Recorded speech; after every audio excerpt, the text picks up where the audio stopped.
Hello, Happy New Year. As the governor said, I'm taking the reins now, so cheers, ref. Look at this wonderful t-shirt here that the governor and his good lady got me, huh? It's like the Yeti himself. So, that bloody sun, I swear, it's a bit sunny here today, but it's a brisk, is your weather report, it's a brisk 19 degrees today, ever-changing San Antonio. That's why I've got this baseball cap on, to keep the sun out. Ever-changing San Antonio, it's going to get down to -2 on the weekend or Monday, I think, but yeah, crazy, you know. So my stout of choice today is Buried Hatchet Stout. I apologize for this sun, but you can probably see the can a little bit. I love the graphics on this one. See the buried hatchet in the ground, it's pretty cool. And that is from Southern Star Brewing Company. So that's my stout today. I'm going to start pouring this quickly.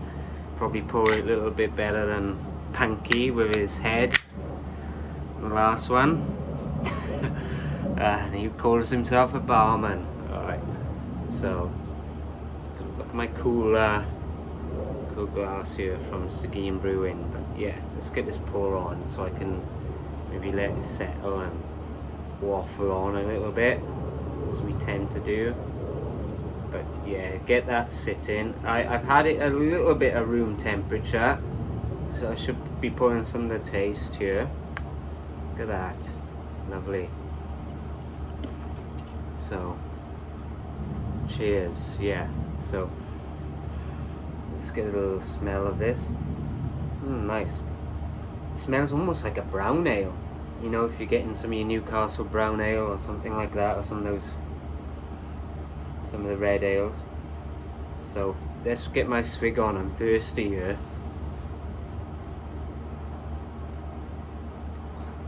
My goodness, you wouldn't think that was a stout at all. That reminds me very much of just a brown ale or something like that. I wouldn't have thought that was a stout at all.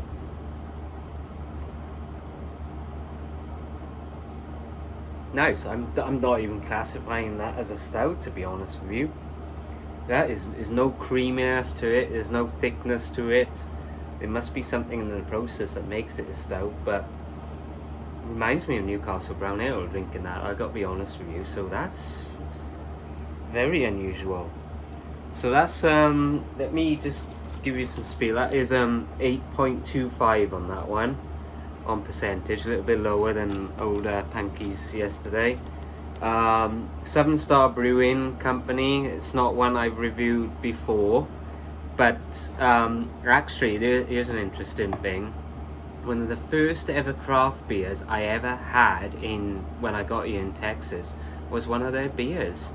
Yeah, they're out of Conroe, Texas, but the beer I had of theirs, somebody bought me a can of this, was called Bombshell Blonde, a blonde ale, readily available, one of their biggest beers. But yeah, that really kind of was one of those beers that really got me started on the craft beer scene all those years ago.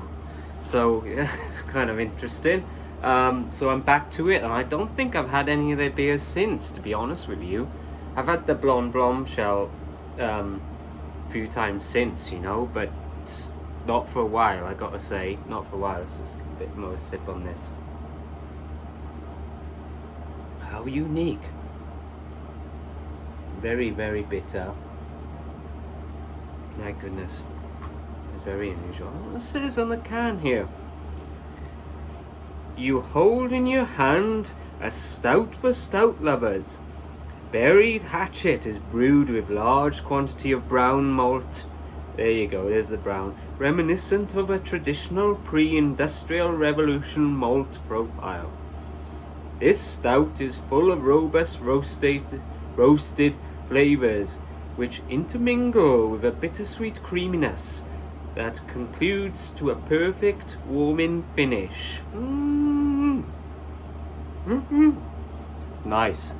So, let me talk about. I like it. I'm enjoying it. I got and it's warm today, so it's perfect. It's probably a perfect summer stout. If you're looking for one of those, I would recommend this. There you go. Chalk that one up, ref. And all you other beer lovers, look out for that. So I'm just going to give you a bit of spiel about this wonderful brewery. It was set up by, well, the CEO is David Fogeron, and they are, as I told you, out of Conroe, Texas. Here's some interesting facts. This brewery was the first craft brewery in Texas to offer canned beer. Yeah, so obviously I've talked to you about Shiner, one of the very old breweries of Texas, and they always come in bottles, those beers. So this one was the first of the craft beer scene here, and you know Texas is a big state. That's cool. They the first ones to do the cans, so very interesting. They've been in production since March 2008, so they've been going a little while now, well established, of course.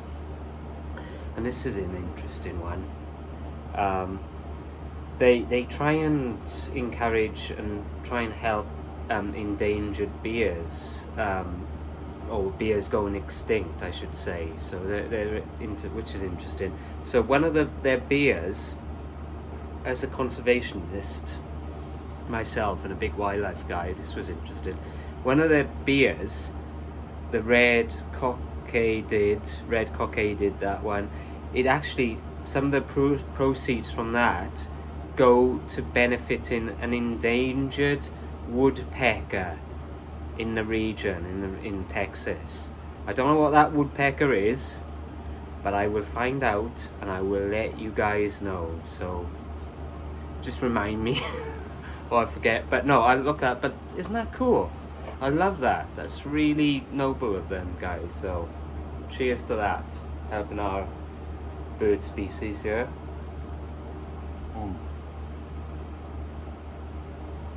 Yeah, definitely a brown ale, or brown stout I should say. Very, very light. I could, if you're definitely on the stouts, you could probably knock out quite a few of those ones. So yeah, and so I'm just going to show you the can again, because I just love that artwork. I'm actually going to go back to a little point that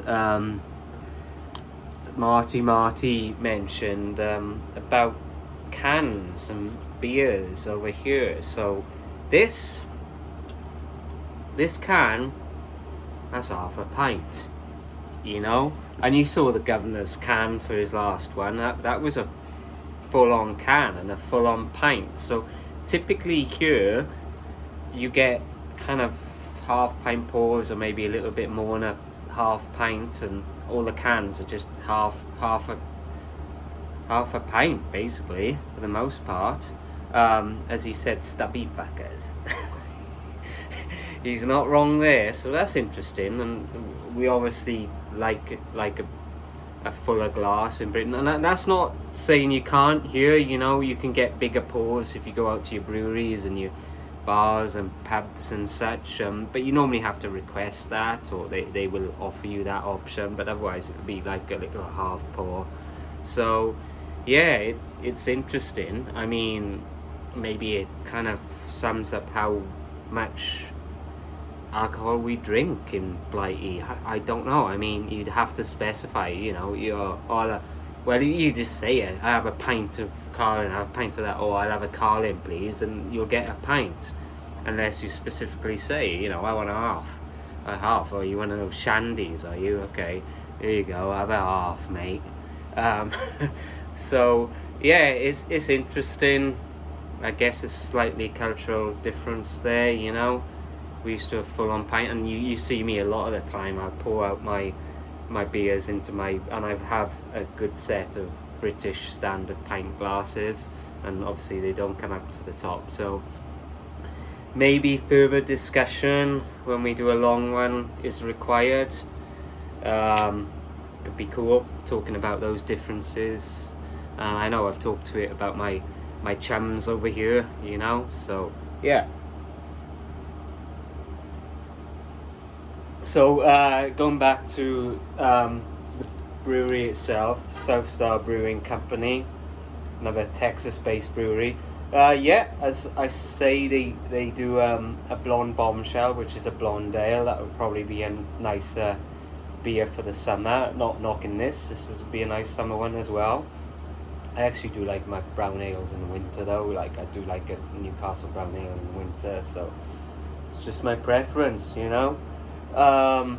And they actually do an IPA. This is one for old Punky over there, because I know he's into this. Conspiracy Theory, it's called. So look out for that one. Maybe I'll have to find a bottle of one of those to take over to give to the governor. Which, yeah, it's hard. I mean, these guys obviously have a pride of canning beer, so I don't know if they do bottles. I'll look that one up. And you can't really take, if I'm going back to Britain, I always take a lot of beers from my family and friends over there, and I'll be bringing a bloody case for Martin at this rate. But yeah, I always wrap them up in bubble wrap, and you can't take cans because they're just going to explode at the altitudes. But I always take a good selection of bottles. So if I can find Conspiracy Theory in a bottle, I'll take that one. But yeah, it might be tricky. But you know, there's a good selection. As you saw, Martin reviewed one from Evil Twin, which is based out of New York. So I'm going to try and find one of those and review that. So it'd be kind of cool to do one that he's had from the same brewery. That was cool. That was a collaboration. So anyway, I'm going on a bit. I've got to be conscious of the time again. I'm chalking up 12 minutes here. So let's get on and review this. I'm going to rate this. I would give this a 7 actually. I mean, it's not a stout for me, as I told you, but it's still a good tasting beer. So yeah, 7 on that one. So check out these guys, you know, look up their beers online for my folks in Texas. Southern Star Brewing Company, obviously in Britain. I'm sure you can't find them, but you know, never know, look out for it. So cheers, and I'm gonna hand you over once more to the governor. We'll see you soon for a longer one. To Tommy Ducks.